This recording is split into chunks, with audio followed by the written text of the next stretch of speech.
IAS ഉദ്യോഗസ്ഥയെ ഫോണിൽ വിളിച്ച് ശല്യം ചെയ്യൽ, വാട്സപ്പിൽ മെസ്സേജ്, ക്ലർക്കിന് സസ്പെൻഷൻ. IAS ഉദ്യോഗസ്ഥയുടെ പരാതിയുടെ അടിസ്ഥാനത്തിൽ ക്ലർക്കിനെ സസ്പെൻഡ് ചെയ്തു. Thiruvananthapuram revenue division office clerk RP Santhosh കുമാറിനെയാണ് സർവീസിൽ നിന്ന് അന്വേഷണ വിധേയമായി സസ്പെൻഡ് ചെയ്തത്.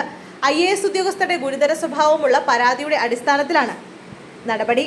രാത്രി വൈകി നിരവധി തവണ ശല്യം ചെയ്തപ്പോൾ ഉദ്യോഗസ്ഥ സന്തോഷിന് താക്കീത് നൽകിയിരുന്നു. ഇതിന് പിന്നാലെ ഇയാൾ വാട്സപ്പിൽ സന്ദേശം അയച്ചു. ലൈംഗിക പീഡന പരിധിയിൽ വരുന്നതാണ് പരാതിയെന്ന് വകുപ്പ് തല അന്വേഷണത്തിലും കണ്ടെത്തിയതോടെയാണ് സന്തോഷിനെ സസ്പെൻഡ് ചെയ്തത്.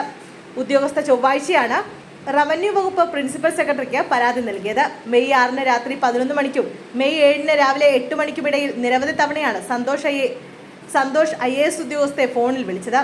ശല്യം സഹിക്കാൻ കഴിയാതെ വന്നതോടെ ഉദ്യോഗസ്ഥ ഇനി വിളിക്കരുതെന്ന് സന്തോഷിനെ താക്കീത് ചെയ്തിരുന്നു. എന്നാൽ അതിനുശേഷവും സന്തോഷ് തുടർച്ചയായി വിളിച്ചു. ഔദ്യോഗിക പദവിക്ക് നിരക്കാത്ത തരത്തിൽ വാട്സപ്പിൽ ഇയാൾ സന്ദേശങ്ങളും അയച്ചു. തുടർന്ന് യുവ IAS ഓഫീസറായ പരാതിക്കാരി രേഖാമൂലം പരാതി നൽകുകയായിരുന്നു. പ്രഥമ ദൃഷ്ട്യാ പരാതിയിൽ കഴമ്പുണ്ടെന്ന് വകുപ്പ് തലത്തിൽ നടത്തിയ പ്രാഥമിക അന്വേഷണത്തിൽ വ്യക്തമായിരുന്നു. സസ്പെൻഷൻ എത്ര കാലത്തേക്കെന്ന് ഉത്തരവിൽ വ്യക്തമാക്കിയിട്ടില്ല. അതേസമയം ഉപജീവനാബത്ത സന്തോഷ് കുമാറിന് സസ്പെൻഷൻ കാലയളവിൽ ലഭിക്കും. 2019 കേരള കേഡർ IAS ഓഫീസറാണ് പരാതിക്കാരി.